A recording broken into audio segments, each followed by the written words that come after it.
महाराज के आने का समय हुआ है। चाहे कोई भी हो, बगल से आना पड़ेगा।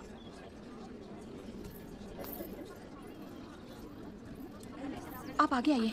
कोई बात नहीं, आप जाइए। आओ आओ, जल्दी जल्दी आओ। पीछे अभी बहुत लोग बाकी हैं। सबको आगे आना होगा। आओ। इसके बाद तुम।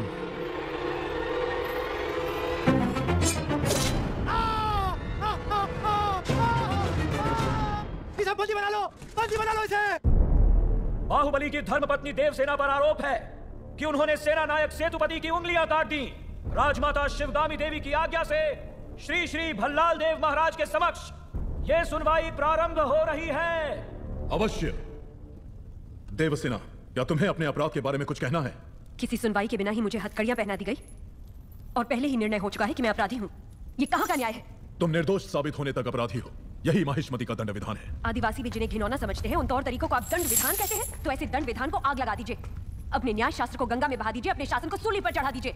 जिस राज्य की मति भ्रष्ट है उसका माहिष्मति जैसा बड़ा नाम, छी।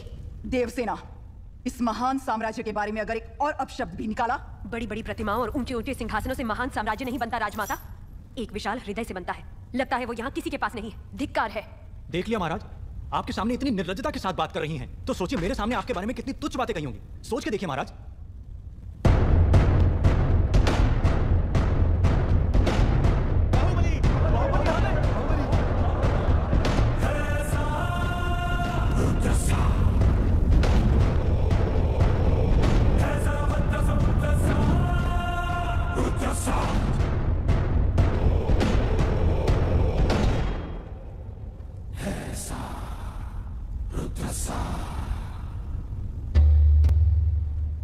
वास्तव में क्या हुआ था बताओ सेतुपति। शिवालय भक्तों से भरा हुआ था महाराज। देवसेना भी वहां दर्शन के लिए आई। तभी आपके आने का समय हो गया था, तो मैंने उनसे कहा कि वो मुख्य द्वार की जगह दूसरे द्वार से आए। बाहु, ये क्या व्यवहार है? तुम पीड़ित को धमका रहे हो। विनती करने से सच बाहर नहीं आएगा महाराज। अपनी हद पार कर रहे हो बाहुबली। एक गर्भवती को बेड़ियों के साथ खड़ा करके ये सभा पहले ही अपनी हद पार कर चुकी है माँ। चाहे गर्भवती हो या वृद्ध, तुम हो या मैं, न्याय विधान सबके लिए एक है। जानते भी हो क्या हुआ था? क्या हुआ था देवसेना? शिवालय में सभी महिलाओं को एक तरफ बुलाया। अंदर भेजने के बहाने वो सब पर हाथ डाल रहा था। मेरे साथ भी वो यही करने वाला था, तो उसकी उंगलियां काट दी। गलत किया देवसेना। औरत पर हाथ डालने वाले की उंगलियां नहीं काटते, काटते हैं उसका कर्रा।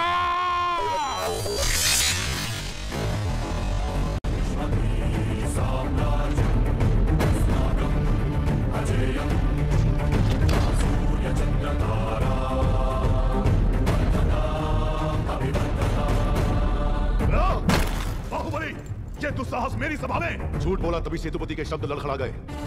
निर्दोष है तभी देवसेना ने निडर होकर सब सच कह दिया। सेतुपति दोषी साबित हुआ, उसका सर कट गया। बाहुबली, मान लिया सेतुपति अपराधी है भी, तो इसका निर्णय किसे करना चाहिए? दंड देने का अधिकार किसे होना चाहिए? तुम्हें या महाराज को? या फिर तुम खुद को महाराज मानते हो? गोद भराई के दिन तुम्हारी पत्नी चाहती थी कि महाराज तुम्हें बनना चाहिए। उसकी इच्छा पूरी करने के लिए ही ये दुस्साहस किया तुमने। चेतावनी देने के बावजूद तुम्हारी पत्नी हमारे संविधान को अपशब्द कहती रही, हमारे महान न्याय शास्त्र को कोसती रही। उसने शब्दों से हमारा तिरस्कार किया और तुमने तलवार से। तुम दोनों ने जो किया वो है राजद्रोह।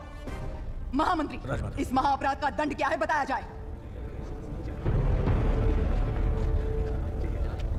राजकुटुंब से यदि ऐसा अपराध होता है तो उन्हें राजमहल से सदा के लिए बहिष्कृत कर दिया जाए। राजमाता, इस पर अमल किया जाए। तुम दोनों अभी इसी क्षण इसी स्थिति में ये राज प्रांगण छोड़कर निकल जाओ। एक और आपका विधान है, दूसरी ओर आपका सिखाया हुआ धर्म। इन दोनों के बीच जो संघर्ष है उसमें मेरी तलवार धर्म की ओर झुक रही है। मां, पद छीन लिया जाए या बहिष्कार कर दिया जाए, माहिष्मति की सेवा के लिए, उसकी रक्षा के लिए मैं हमेशा तैयार रहूंगा।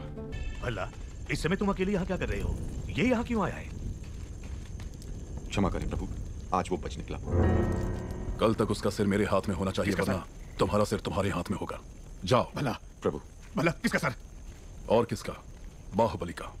तुम पागल हो गए हो क्या? तुम इतना नीचे गिर जाओगे कि हत्या करवाओगे? उसकी पत्नी और उसके पेट में पलने वाले बच्चे को भी मरवा दूंगा। अगर आप बीच में आए तो भूल जाऊंगा कि आप मेरे पिता हैं।